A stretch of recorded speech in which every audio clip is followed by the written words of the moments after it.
بسم الله الرحمن الرحيم، والصلاة والسلام على أشرف المرسلين سيدنا محمد صلى الله عليه وعلى آله وصحبه أجمعين. أحبائي طلاب وطالبات الصف الأول الإعدادي، أهلا وسهلا بكم في مقهى الخوارزمي للرياضيات. النهاردة إن شاء الله تعالى حصة رقم 3 وهناخد فيها التقسيم التناسبي. الدرس ده إن شاء الله هنقسمه لجزئين. النهاردة هناخد الجزء الأول، والحصة الجاية بعون الله ناخد الجزء الثاني. يعني إيه تقسيم تناسبي؟ لو أنت هتقسم تقسيم تناسبي هتقسم أي شيء، هتقسم أي شيء. الشيء ده ممكن يكون أموال، وممكن يكون أراضي زراعية، وممكن يكون كتل، أو ممكن يكون أي شيء آخر. المهم إن أنت هتقسم الشيء ده إلى جزئين أو أكتر. هتقسم الشيء ده إلى جزئين أو أكتر، بس بشرط مش هينفع تقسم عشوائي كده وخلاص، لازم تقسم بنسبة معلومة. يبقى احنا هنقسم شيء إلى جزئين أو أكتر بنسبة معلومة. تعالوا نفهم بمثال. أنا لو معايا مثلا 60 جنيه وعايز أقسم ال 60 جنيه دي على شخصين، بس هقسمهم عليهم كده وخلاص عشوائي؟ لا طبعا مش هينفع. عشان نقسم ال 60 جنيه على شخصين احنا لازم نقسمهم بنسبة معلومة. ولنفترض إن الأولاني هياخد جزئين من ال 60 جنيه، والتاني هياخد 3 أجزاء من ال 60 جنيه. فكده النسبة اللي هنقسم بيها ال 60 جنيه على الشخصين هتكون 2 إلى 3. هنقسم 60 جنيه على شخصين بنسبة 2 إلى 3. عايزين نعرف الأولاني هياخد كام والتاني هياخد كام. أنت عشان تقدر تعرف الأولاني هياخد كام أنت محتاج تعرف قيمة الجزء الواحد. الأولاني هياخد جزئين من ال60 جنيه. لو عرفت قيمة الجزء الواحد هتقدر تعرف قيمة الجزئين. التاني هياخد 3 أجزاء من ال60 جنيه. لو قدرت تعرف قيمة الجزء الواحد هتقدر تعرف التاني هياخد كام. طيب قيمة الجزء الواحد دي نجيبها إزاي؟ هنقسم المبلغ اللي معانا على مجموع الأجزاء. الأولاني هياخد جزئين والتاني هياخد 3 أجزاء. 2 و3 5، يبقى مجموع الأجزاء 5. لو عايز أعرف قيمة الجزء الواحد هقسم المبلغ اللي معايا على مجموع الأجزاء. ال60 جنيه على الخمسة، 60 على الخمسة، 60 على الخمسة بتساوي 12، وبكده قيمة الجزء الواحد بتساوي 12. طيب إذا كان الأولاني هياخد جزئين من ال60 والجزء الواحد ب12، يبقى الأولاني هياخد كام؟ هياخد 24. لو الجزء الواحد ب12 الجزئين ب24، اضرب 2 في 12، 2 في 12 ب24. طيب لو الثاني هياخد 3 أجزاء وقيمة الجزء الواحد ب12، اضرب 3 في 12، 3 في 12 ب36. فكده احنا عرفنا ان الاولاني هياخد 24 جنيه والثاني هياخد 36 جنيه. نقسم الدرس ده لجزئين. النهارده ان شاء الله تعالى هناخد تقسيم مبلغ من المال او قطعة ارض بنسبة معلومة. والحصة الجاية ان شاء الله هناخد تقسيم المكسب والخسارة وتقسيم الميراث. تعالوا نشوف مسائلنا النهارده بتقول ايه. رقم 1: يريد رجل تقسيم مبلغ 1800 جنيه على شخصين بنسبة 1 إلى 2. النسبة لما نقراها من الشمال لليمين. الراجل ده عايز يقسم 1800 جنيه على شخصين بنسبة 1 إلى 2. الكلام ده معناه إن الأولاني هياخد جزء من ال 1800 والتاني هياخد جزئين. السؤال بيقول لك ما نصيب كل منهما؟ كل واحد فيهم هياخد كام؟ والله الأولاني هياخد جزء من ال 1800 والتاني هياخد جزئين. عشان تقدر تعرف الأولاني هياخد كام والتاني هياخد كام أنت لازم تعرف قيمة الجزء الواحد. طيب قيمة الجزء الواحد دي هنجيبها إزاي؟ هنقسم المبلغ اللي معانا على مجموع الأجزاء. والله الأولاني هياخد جزء والتاني هياخد جزئين، فكده مجموع الأجزاء 3. هنقسم المبلغ اللي معانا على مجموع الأجزاء، يعني هنقسم 1800 على 3. كده نقدر نجيب قيمة الجزء الواحد. فهنقول له قيمة الجزء الواحد بتساوي، قيمة الجزء الواحد بتساوي 1800 المبلغ اللي معانا اللي احنا عايزين نقسمه على مجموع الأجزاء اللي هو ال3. الكلام ده هيساوي 1800 على 3، هتنزل الصفرين وتقسم 18 على 3. 18 على 3 بتساوي 6. فكده 1800 على 3 بتساوي 600، 600 جنيه، وكده قيمة الجزء الواحد بتساوي 600 جنيه. لو أنت عايز تعرف الأولاني هياخد كام، هو هياخد جزء، يعني هياخد 600 جنيه، 1 في 600 ب600. لو عايز تعرف التاني هياخد كام، هو هياخد جزئين، 2 في 600 ب1200، الجزء الواحد ب600 يبقى الجزئين ب1200. فكده هنقول له نصيب الأول بيساوي ونصيب الثاني بيساوي. نصيب الأول بيساوي، نصيب الأول هنضرب 1 في 600، 1 في 600 هتساوي 600، يبقى الأولاني هياخد 600 جنيه. طيب نصيب الثاني، نصيب الثاني هيساوي، والله الثاني هياخد جزئين، فهنضرب 2 في 600، 2 في 600 الكلام ده بيساوي، نزل الصفرين واضرب 2 في 6، 2 في 6 ب 12، الكلام ده 1200، 1200 جنيه. يبقى نصيب الأولاني 600 ونصيب الثاني 1200.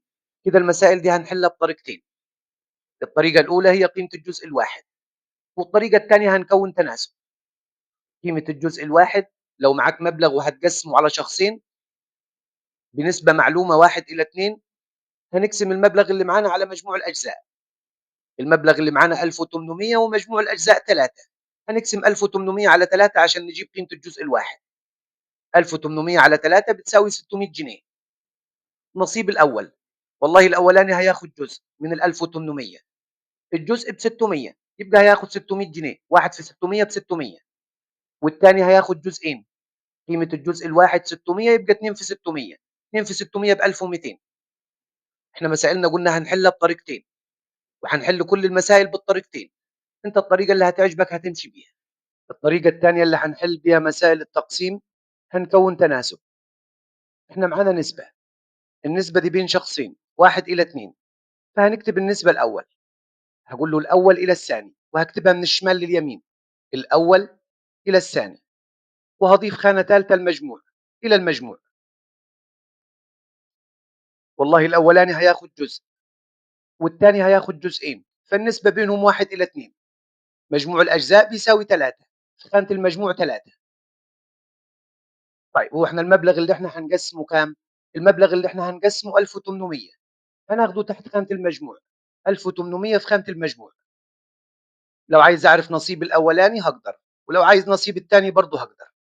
نصيب الثاني أدي علامة استفهام عند نصيب الثاني، ونصيب الأولاني علامة استفهام، أو ممكن نحط رموز إكس وواي عادي. أنا عايز أعرف نصيب الأولاني، نصيب الأولاني هيساوي كام؟ أنت معاك نسبة كاملة 3 على 1800، ومعاك نسبة ناقصة 1 على نقط اللي هو المجهول اللي هو نصيب الأولاني. في حصة التناسب كنا بنحل التناسب إزاي؟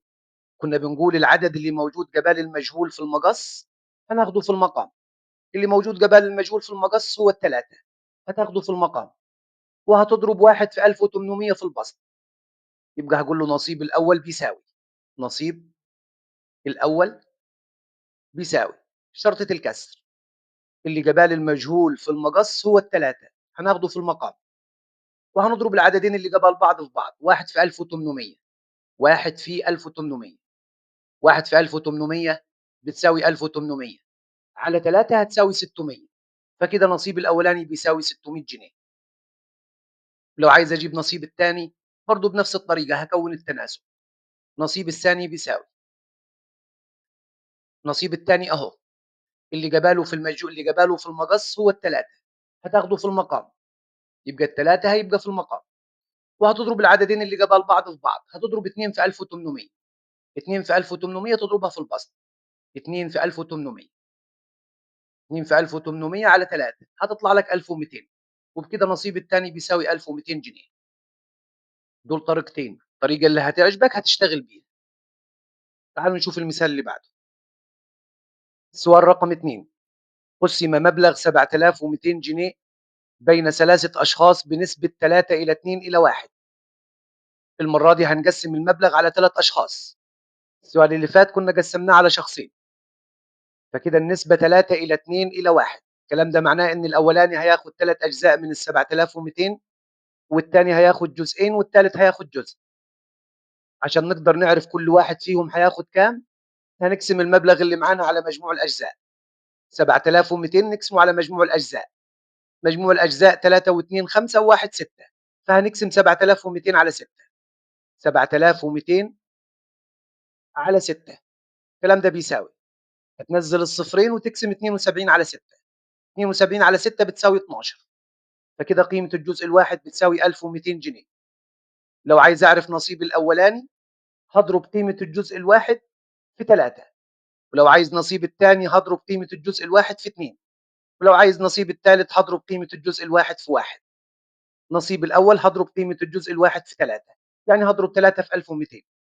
3 في 1200، 3 في 1200 هتنزل الصفرين وتضرب 3 في 12. نزل الصفرين و3 في 12 بتساوي 36، فكده نصيب الأولاني بيساوي 3600 جنيه. لو عايز أجيب نصيب الثاني هضرب 2 في 1200. 2 في 1200 بتساوي، نزل الصفرين واضرب 2 في 12. 2 في 12 بتساوي 24، فكده نصيب الثاني 2400 جنيه. لو عايز نصيب الثالث هتضرب 1 في 1200. 1 في 1200 بتساوي 1200، فكده نصيب الثالث بيساوي 1200 جنيه. احنا كده حلينا المسألة دي بالطريقة الأولى. تعالوا نحلها بالطريقة الثانية. الطريقة الثانية أول ما هنبدأ هنكتب النسبة. النسبة بين 3 أشخاص، الأول إلى الثاني إلى الثالث. النسبة بينهم 3 إلى 2 إلى 1. هنبدأ نكتبها من الشمال، الأول إلى الثاني إلى الثالث، وهنضيف خانة رابعة المجموع.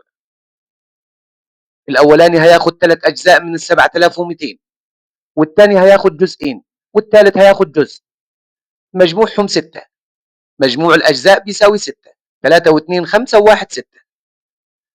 المبلغ اللي احنا عايزين نقسمه على الثلاث أشخاص 7200، هناخده في خانة المجموع 7200. هنا احنا عايزين نعرف نصيب الثالث، يبقى ده مجهول، هنحط مكانه علامة استفهام. وعايزين نعرف نصيب الثاني، برضه ده مجهول، هنحط علامة استفهام. وعايز أعرف نصيب الأول، برضه مجهول، هحط مكانه علامة استفهام. احنا كده هنكون تناسب عشان نقدر نعرف نصيب الأول ونصيب الثاني ونصيب الثالث. هنكون تناسب. التناسب بيكون عبارة عن تساوي نسبتين. الأول نسبته 3 على نقط، ده المجهول، 3 على نقط أنا مش عارف. وهنا عندك نسبة كاملة اللي هي نسبة المجموع، دايما هتكون النسبة دي هي النسبة الكاملة، 6 على 7200. نقدر نستخدم النسبتين دول مع بعض ونكون منهم تناسب. التناسب بتاعك هيكون فيه مجهول. لو عايز تعرف المجهول هتاخد العدد اللي قباله في المقص في المقام. العدد اللي قباله في المقص اللي هو الستة، هتاخده في المقام. هنكتب في المقام 6، وهنضرب العددين اللي قبال بعض في المقص في بعض في البسط. هنضرب 3 في 7200، هما الاثنين موجودين قبل بعض في المقص، هتضربهم في بعض في البسط. 3 في 7200، هتضرب 3 في 7200 وتقسمهم على الستة على الآلة، هيطلعوا لك 3600. 3600 جنيه، وده نصيب الأول. نصيب الثاني، لو عايز أعرف نصيب الثاني أهي النسبة بتاعت الثاني، 2 على نقط اللي هو المجهول. النسبة الكاملة اللي هنستخدمها معاها 6 على 7200، ده كده تناسب. لو عايز تعرف المجهول اللي موجود في التناسب، العدد اللي قباله في المقص. العدد اللي قباله في المقص هو برضه الستة، هتاخده في المقام. وهتضرب العددين اللي قبل بعض في بعض. 2 في 7200 تضربهم في البسط. 2 في 7200 هتضربهم على الآلة وتقسمهم على الستة يطلعوا لك 2400. 2400 جنيه، وده كده نصيب الثاني. طيب عايزين نصيب الثالث. نصيب الثالث المجهول اهو. الثالث نسبته 1 على نقط، ده مجهول انا مش عارف. والنسبة الكاملة نسبة المجموع 6 على 7200. اللي جبال المجهول في المقص هناخده في المقام اللي هو برضه الستة. وهنضرب العددين اللي جبال بعض في بعض، 1 في 7200 نضربهم في البسط. 1 في 7200 على 6، الكلام ده بيساوي، هتضرب 1 في 7200 وتقسمهم على الستة على الآلة هيطلع لك 1200. يبقى 1200 جنيه، ده كان نصيب الثالث. انت معاك الطريقتين وانت حر تحل باي طريقه تعجبك. احنا هنحل كل المسائل بالطريقتين. تعالوا نشوف المثال اللي بعده. السؤال رقم 3. يتقاضى عمر أجرا ضعف ما يتقاضاه خالد. عمر بياخد ضعف خالد، يعني بياخد كده مرتين. إذا كان مجموع أجريهما 36,000 جنيها، هما الاثنين هياخدوا 36,000، هنقسم عليهم ال 36,000، فما أجر كل واحد منهما؟ عايزين نعرف كل واحد فيهم هياخد كام. احنا لما نقسم بينهم ال 36,000 لازم نقسمها بنسبة معلومة.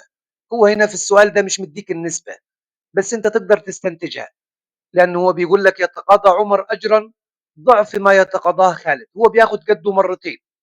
فلو خالد أخذ جزء، أكيد عمر هياخد جزئين، لأنه هو بياخد ضعفه. فالنسبة بينهم 1 إلى 2. النسبة بين ما يتقاضاه خالد إلى ما يتقاضاه عمر هتبقى 1 إلى 2. احنا هنا المسائل دي هنحلها بطريقتين. الطريقة الأولى هي قيمة الجزء الواحد. قيمة الجزء الواحد هنقسم المبلغ اللي معانا على مجموع الأجزاء. الأولاني هياخد جزء والثاني هياخد جزئين، مجموعهم 3، فهنقسم 36,000 على 3، يبقى قيمة الجزء الواحد بتساوي،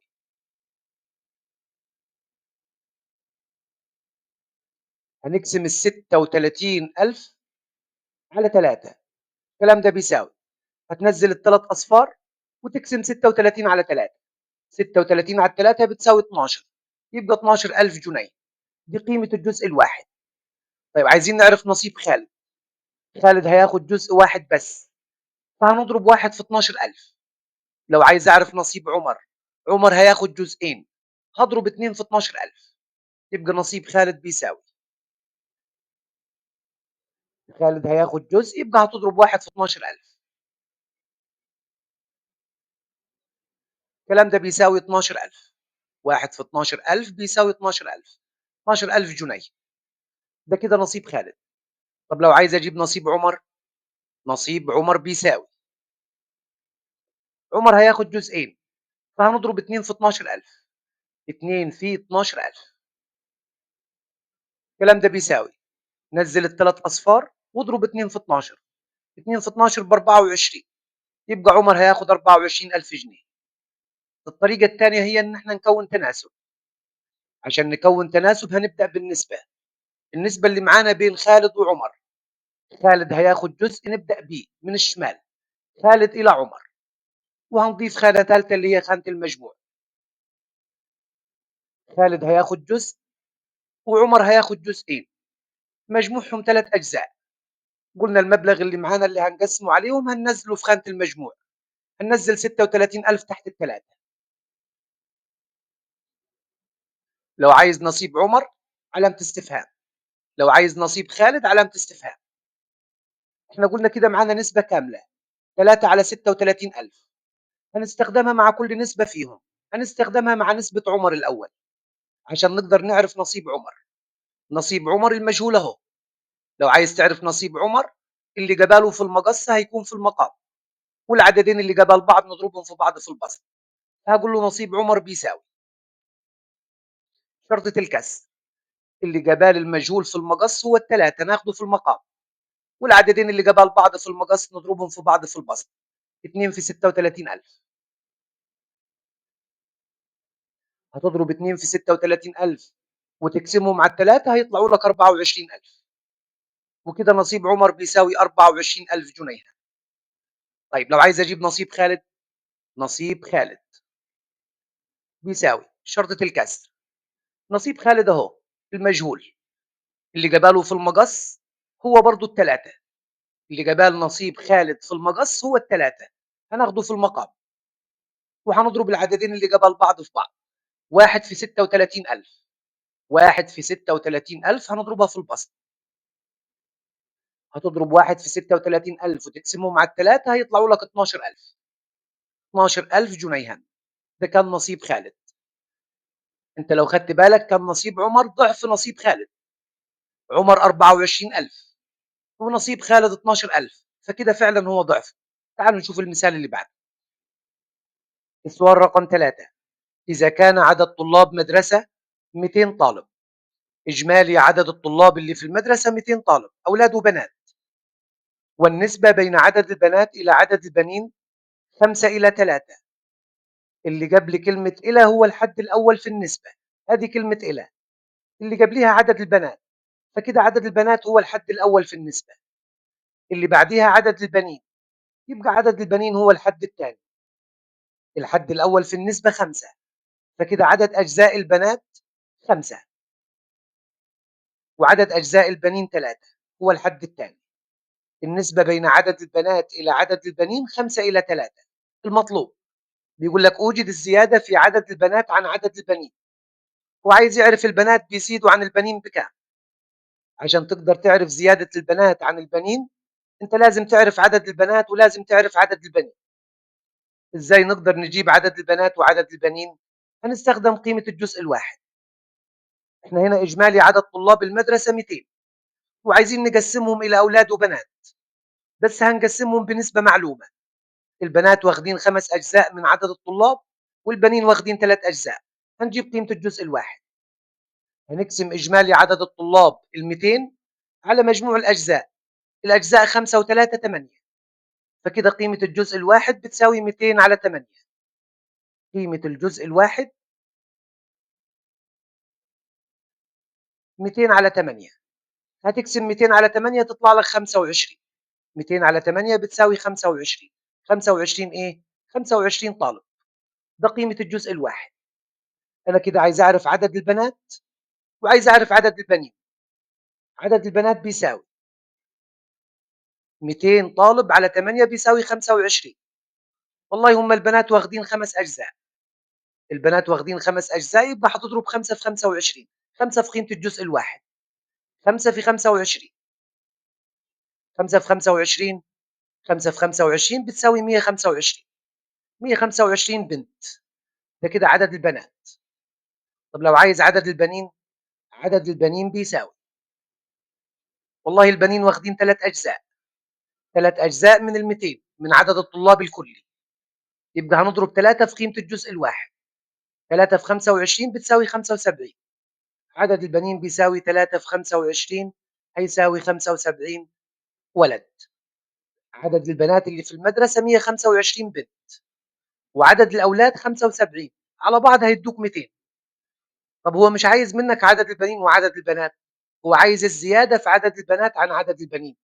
البنات بيزيدوا عن البنين بكام؟ فهقول له الزيادة في عدد البنات عن عدد البنين بيساوي، والله البنات كانوا 125 والأولاد كانوا 75، فهنطرح 125 ناقص 75. 125 ناقص 75 بتساوي 50. يبقى البنات بيزيدوا عن الأولاد ب50 بنت. طيب نحل المسألة دي بالطريقة الثانية اللي هي هنكون فيها التناسب. قلنا دايما هنبدأ بالنسبة. النسبة اللي معانا 5 إلى 3. البنات إلى البنين، أقول له بنات إلى بنين، والخانة الثالثة هتبقى المجموع. البنات واخدين 5 أجزاء والبنين واخدين 3 أجزاء، هنجمعهم على بعض يدوني 8. مجموع الأجزاء بيساوي 8. إجمالي عدد الطلاب اللي هنقسمه إلى أولاد وبنات 200، هناخده في خانة المجموع. هنزل هنا ال200. لو عايز أعرف عدد البنين علامة استفهام، لو عايز أعرف عدد البنات علامة استفهام. كده نقدر نجيب عدد البنات ونقدر نجيب عدد البنين. هنكون تناسب. عندك نسبة كاملة 8 على 200 اللي هي نسبة المجموع. البنين 3 على نقط اللي هو المجهول اللي احنا عايزينه، فهنقول له عدد البنين بيساوي العدد اللي جبال المجهول في المقص هناخده في المقام، يبقى ال8 موجودة معانا في المقام، والعددين اللي جبال بعض نضربهم في بعض في البسط. هنضرب 3 في 200. هتضرب 3 في 200 وتقسمهم على ال8 هيطلعوا لك 75. فكده 75 ولد، ده عدد الأولاد. البنين. لو عايز عدد البنات هتقول له بيساوي وشرطة الكسر. اللي جبال المجهول في المقص ادي عدد البنات، نسبة البنات 5 على نقط، هنستخدمها مع نسبة المجموع 8 على 200. اللي موجود جبال المجهول في المقص هو ال8، هناخده في المقام، والعددين اللي جبال بعض نضربهم في بعض في البسط. هنضرب 5 في 200. 5 في 200 تضربها في البسط. هتضرب 5 في 200 وتقسمهم على ال8 هيطلعوا لك 125. فكده عدد البنات بيساوي 125 بنت. هو عايز منك الزيادة في عدد البنات عن عدد البنين، فهاقول له الزيادة في عدد البنات عن عدد البنين بيساوي، هتطرح 125 ناقص ال75، هم بيزيدوا عنهم بكام؟ اطرح ال125 ناقص ال75 هتساوي 50. 50 ايه؟ 50 بنت. ده مقدار الزيادة في عدد البنات عن عدد البنين. تعالوا نشوف السؤال اللي بعده.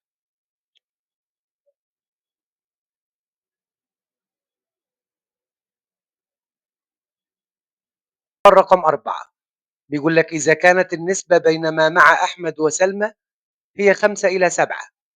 خد بالك أحمد الأول، فكده أحمد هو الحد الأول في النسبة، وسلمى هتكون الحد الثاني. الحد الأول في النسبة 5، فكده أحمد هياخد 5 أجزاء، إلى الحد الثاني في النسبة 7، فكده سلمى هتاخد 7 أجزاء. النسبة بين ما مع أحمد وما مع سلمى بيساوي 5:7، وكان الفرق بين ما معهما 700 جنيها. احنا كنا متعودين كان يديني مبلغ ويقول لي عايزين نقسمه عليهم هما الاثنين ويديني النسبة. كنا بنقسم المبلغ اللي موجود معانا على مجموع الأجزاء، إنما المرة دي الموضوع مختلف. هنا بيقول لك الفرق بين ما معهما 700 جنيها. الفرق بين المبلغين اللي مع أحمد وسلمى 700 جنيه. فأنت باختصار شديد لو سمعت كلمة الفرق في المسألة، أنت كده هتقسم المبلغ اللي معاك على الفرق بين الأجزاء عشان تجيب قيمة الجزء الواحد. عشان نجيب قيمة الجزء الواحد هنقسم المبلغ اللي موجود معانا على الفرق بين الأجزاء. الفرق في الرياضيات طرح، ونطرح 7 ناقص 5. الفرق بين الأجزاء 7 ناقص 5 بيساوي 2، فهنقسم 700 على 2 عشان نجيب قيمة الجزء الواحد. هقول له قيمة الجزء الواحد بتساوي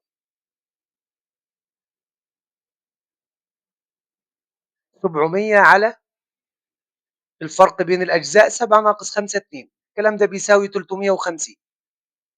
350 جنيها ده قيمة الجزء الواحد. لو عايز أعرف أحمد معاه كام، هضرب 5 في قيمة الجزء الواحد. هو واخد 5 أجزاء، 5 في 350، يبقى نصيب أحمد أو ما مع أحمد بيساوي 350 في 5. 5 في صفر بصفر، 5 في 5 ب25، 5 ومعانا الاثنين، 5 في 3 ب15 ومعاك 2 يبقوا 17، يبقى 1750 جنيه. ده المبلغ اللي كان مع أحمد. طب لو عايز أعرف المبلغ اللي مع سلمى، يبقى ما مع سلمى بيساوي، والله سلمى كانت واخدة 7 أجزاء، فهنضرب 7 في 350، 7 في قيمة الجزء الواحد، 7 في 350، 7 في صفر بيساوي صفر، 7 في 5 ب35، 5 ومعاك الثلاثة، 7 في 3 ب21 و3 يبقوا 24، فكده 2450 جنيه. ده المبلغ اللي كان موجود مع سلمى. طيب لو عايز احلها بالطريقة الثانية هكون تناسب. كنا دايما بنقول هنبدأ بالنسبة، النسبة اللي معانا أحمد إلى سلمى، المبلغ اللي مع أحمد إلى سلمى إلى، كنا متعودين الخانة الثالثة نكتب المجموع، إنما في المسائل دي هنكتب الفرق، لأنه هنا بيقول لك الفرق. دايما لما تسمع كلمة الفرق يبقى هتكتب هنا الفرق. أحمد كان معاه 5 أجزاء وسلمى كان معاها 7 أجزاء، الفرق بينهم 7 ناقص 5 بتساوي 2. المبلغ اللي معاك هتاخده في خانة الفرق. الفرق بين المبلغين اللي مع أحمد وسلمى 700 جنيه، هناخده تحت خانة الفرق. كده أنا عايز أعرف سلمى معاها كام، علامة استفهام، وعايز أعرف أحمد معاه كام برضو علامة استفهام. النسبة بتاعت سلمى 7 على نقط اللي هو المبلغ اللي كان معاها المجهول، ونسبة الفرق 2 على 700 دي النسبة الكاملة، هنستخدمها مع نسبة سلمى، وبكده معانا تناسب. اللي جبال المجهول في المقص هناخده في المقام اللي هو الاثنين، والعددين اللي جبال بعض في المقص هنضربهم في بعض في البسط. فهقول له ما مع سلمى بيساوي شرطة الكسر، اللي جبال المجهول في المقص 2 هناخده في المقام، وهنضرب 7 في 700 في البسط. 7 في 700 هتضرب 7 في 700 وتقسمها على 2 هيطلع لك 2450. 2450 ده المبلغ اللي كان مع سلمى. طب لو عايز اعرف ما مع احمد، المبلغ اللي كان مع احمد، اقول له ما مع احمد بيساوي وشرطة الكسر بتاعت أحمد 5 على نقط اللي هو المجهول اللي احنا عايزينه. المبلغ اللي كان معاه اللي جاباله في المقص 2 هناخده في المقام، والعددين اللي جاباله نضربهم في بعض 5 في 700. يبقى هقول له ما مع أحمد اللي جابال المجهول في المقص هو الاثنين هناخده في المقام، وهنضرب 5 في 700 في البسط. 5 في 700 هتضرب 5 في 700 وتقسمها على 2 هيطلع لك 1750، وبكده أحمد معاه 1750 جنيه. نروح نشوف السؤال اللي بعده. السؤال رقم 5 بيقول لك قطعة أرض مقسمة بين شخصين بنسبة 5 إلى 7. معنا قطعة أرض وعايزين نقسمها على شخصين بنسبة 5 إلى 7. فإذا كان نصيب الثاني يزيد عن نصيب الأول بمقدار 40 مترا مربعا، فأوجد نصيب كل منهما. نصيب الثاني بيزيد عن نصيب الأول بمقدار 40 متر. الكلام ده معناه إنه الفرق بين نصيب الثاني ونصيب الأول في قطعة الأرض هو 40 متر. لو كان اداني مساحة قطعة الأرض كنت هقسم مساحة قطعة الأرض على مجموع الأجزاء عشان أجيب قيمة الجزء الواحد، لكن هنا هو مديني الفرق بينهم، الفرق بين نصيب الثاني ونصيب الأول، فكده هستخدم الفرق بين الأجزاء. الفرق بين الأجزاء 7 ناقص 5 بتساوي 2.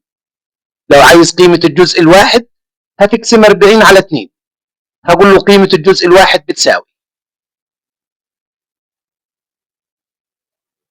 40 على 2. 40 على 2 بتساوي 20. 20 متر مربع، ده كده قيمة الجزء الواحد. لو عايز تعرف نصيب الشخص الأول هتضرب 5 في 20، 5 في قيمة الجزء الواحد. لو عايز نصيب الثاني هتضرب 7 في 20، يبقى نصيب الأول بيساوي 5 في 20. 5 في 20 هتساوي 100. 100 متر مربع، ده كده نصيب الشخص الأول.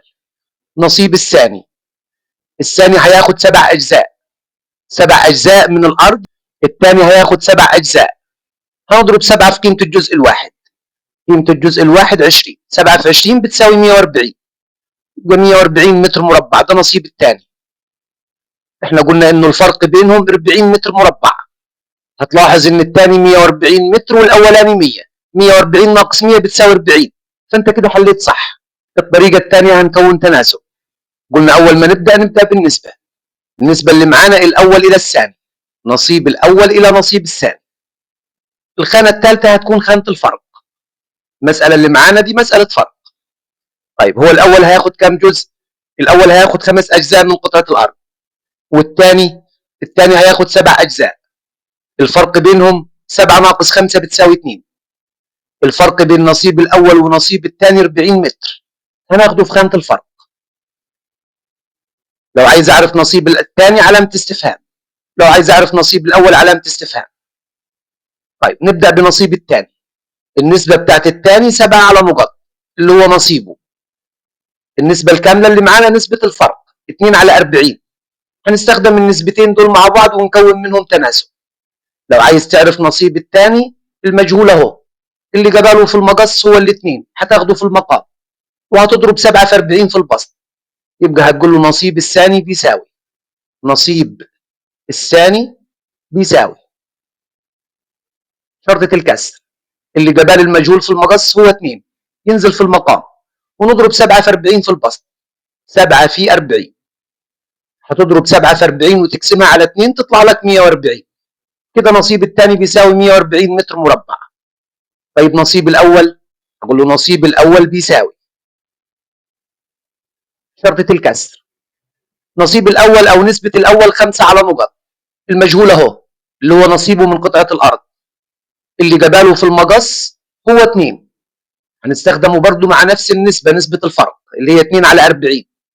اللي جباله في المقص هو 2، هناخده في المقام وهنضرب العددين اللي جبال بعض في بعض. 5 في 40، الاثنين في المقام و5 في 40 في البسط.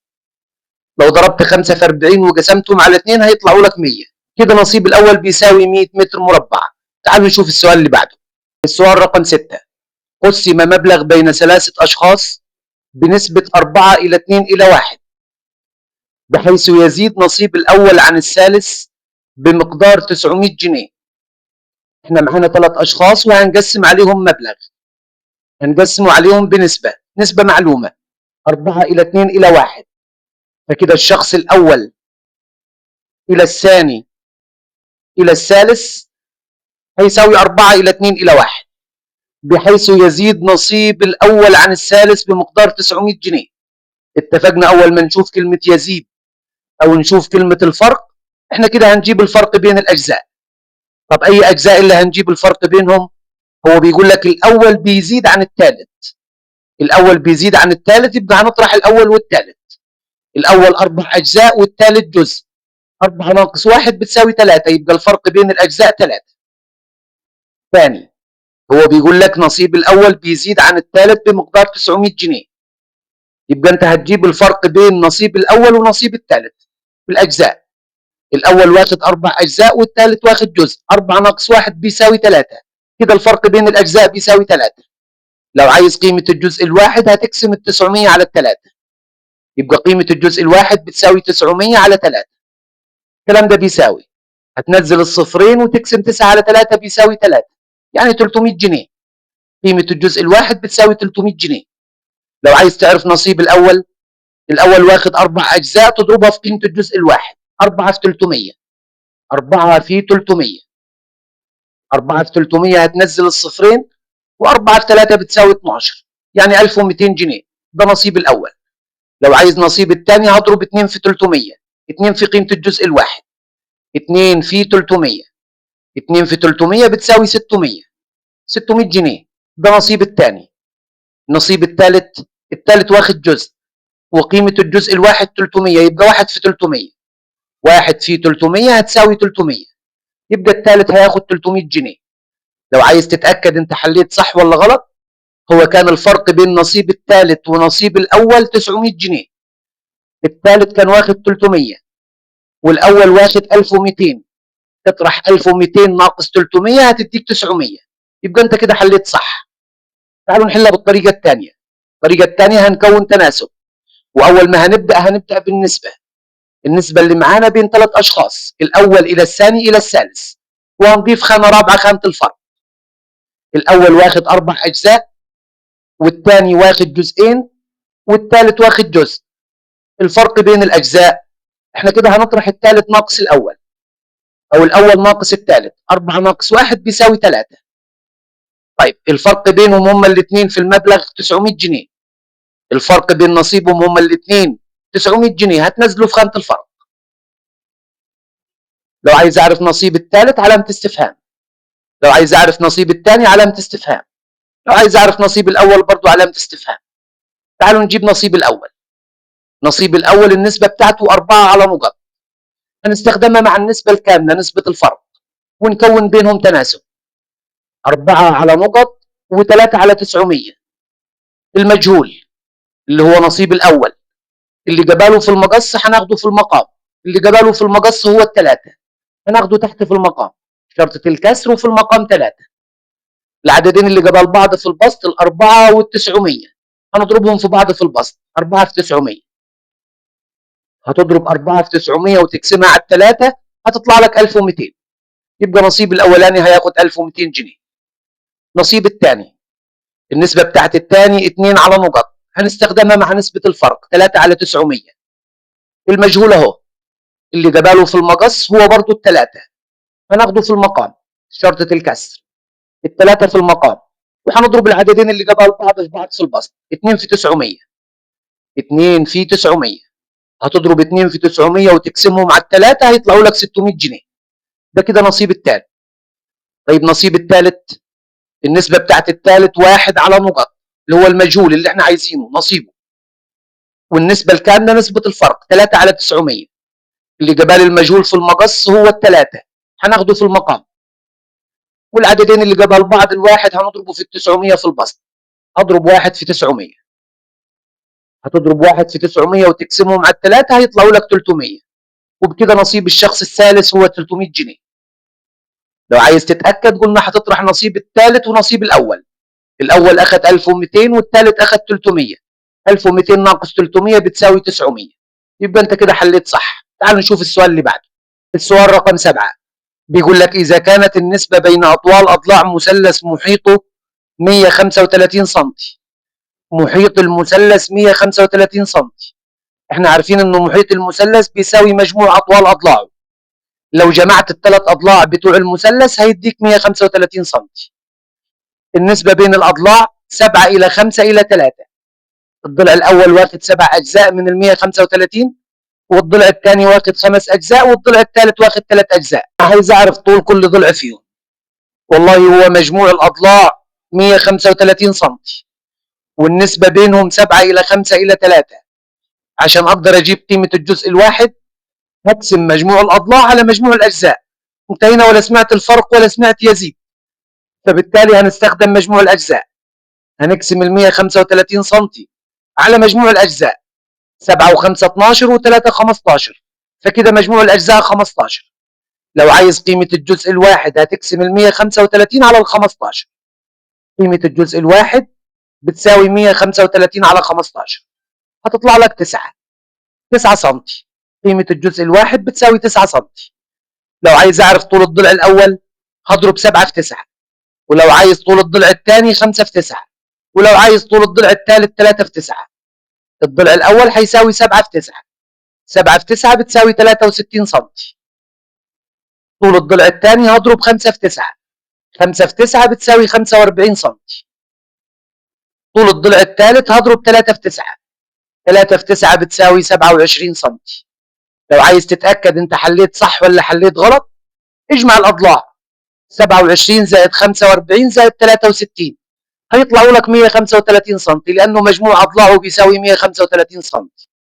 الطريقة الثانية هنكون التناسب، ولما نبدأ نكتب النسبة اللي معانا بين الثلاث أضلاع، بين أطوال أضلاعه، الضلع الأول إلى الضلع الثاني إلى الضلع الثالث، وهنضيف خانة رابعة المجموع.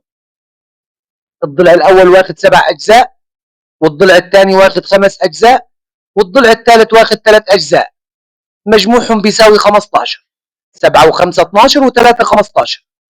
والله إن هنقسم ال 135 سم على 3 أضلاع، فهننزلها تحت المجموع في خانة المجموع 135. أنا كده عايز أعرف نصيب الثالث أو طول الضلع الثالث، وعايز أعرف طول الضلع الثاني، وعايز أعرف طول الضلع الأول. كده لو عايز تعرف طول الضلع الأول، النسبة بتاعت الأول 7 على نقط، هنستخدمها مع نسبة المجموع، النسبة الكاملة 15 على 135.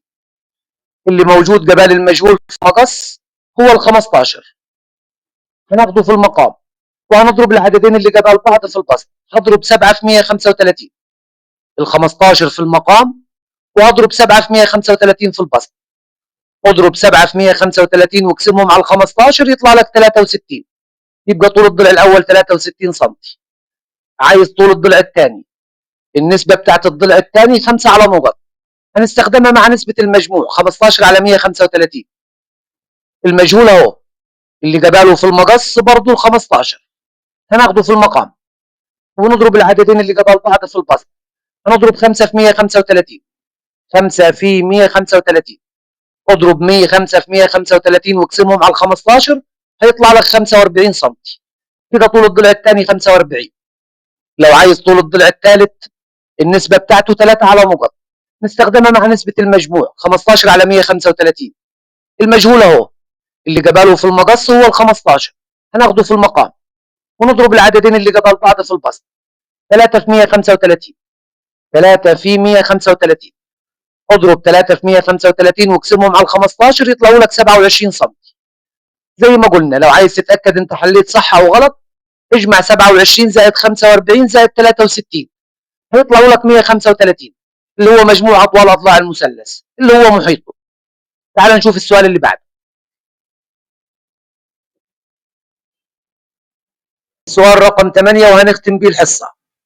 بيقول لك عددان النسبة بينهما 2 إلى 5، فإذا كان العدد الأصغر هو 48، فما هو العدد الأكبر؟ المسألة دي مختلفة عن المسائل اللي فاتت. المسائل اللي فاتت احنا كنا بنقسم، إنما المسألة دي مختلفة. هو مديك نسبة بين عددين 2 إلى 5، العدد الأصغر 48 وعايز يعرف العدد الأكبر.